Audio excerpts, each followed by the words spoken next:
to that and speak to Rita Tinina, who is at the scene or near the scene of the accident. I believe she's now at the scene of the accident there.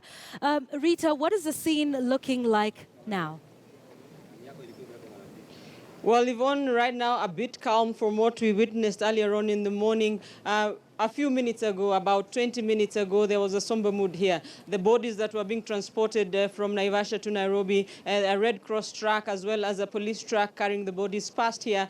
And all of a sudden, those who were here, some crying, others just speaking and saying, how could this happen? Right now, as I said, some calm has returned here, the number of people. There was a huge crowd here earlier in the morning. Right now, many of them have left, but the police here, youth service, the National Youth Service personnel are also here, Kenya Red Cross, the police trying to control the traffic here. But if I could just try and paint a picture for you, behind me, this was the GSU vehicle that was carrying those officers who perished. Behind that, we can't see that for now, was the truck that was carrying the substance that caused this fire.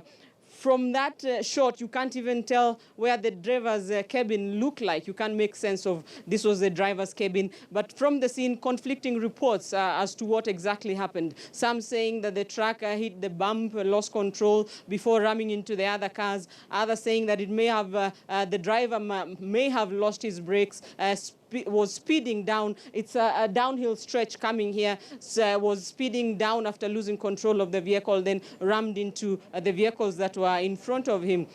Also, there is another issue coming out of some people that we have spoken to. An area leader here saying that trucks are not allowed on this road. He says most trucks, those above 10 tons, use the Maimahi Road to access Naivasha, pass through the weighbridge. And so we can't tell, quite Yvonne, whether this was a 10-ton truck. Some saying it was a 10-wheeler truck, but it's be banned totally. You can't even see where the tires were. We cannot be able to count whether there were 8 tires, 10 tires on that truck. And so those who are arguing that the truck was not meant to be on this road, saying that there are roadblocks up at the flyover here, and they're saying sometimes due to corruption, such trucks, since this stretch is shorter than the Maimahi one, some paying their way to access this road through the roadblock. That is a fact that we have not been able to establish yet. And at the scene, officers, experts, we are told what they were wearing. It's just a plastic suit, according to us, and some masks.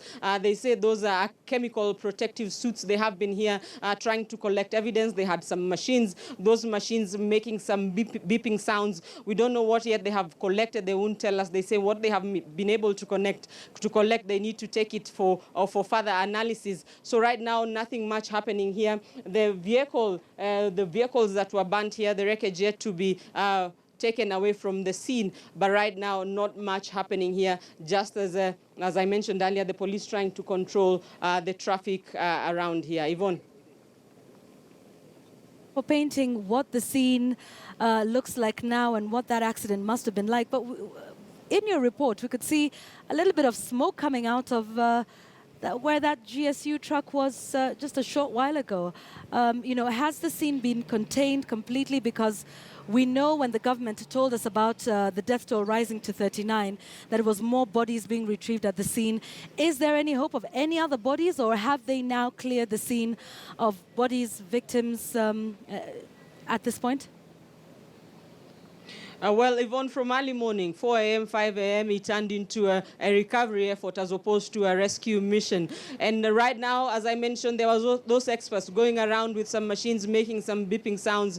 Some officers were telling us they are trying to see if they can find any, even if body parts from here, either bones, because those who died, some tell us they were burnt beyond recognition. Perhaps only you can recognize it was a person through some bones. But right now, since we came here, there's been no indication that any body has been recovered. When you mentioned that you saw some smoke, there's still some parts smoldering here, and even this mask that I'm wearing, since we've been here since morning, someone just passed here and said, you know, you have been here for too long. Where this smoke here is toxic. There's a choking smell that is coming from this scene right now, Yvonne. Yeah, Rita, do you have any indication from the security forces there as to when this accident scene will be cleared. And the pictures that our viewers are seeing on screen is that smoldering smoke coming out from that truck there. But do you have any idea when they will now declare the scene, officially closed, and they'll have taken everything they need, all the evidence from the site? Perhaps that will take some time. Right now it has been cordoned off with the caution tape all round.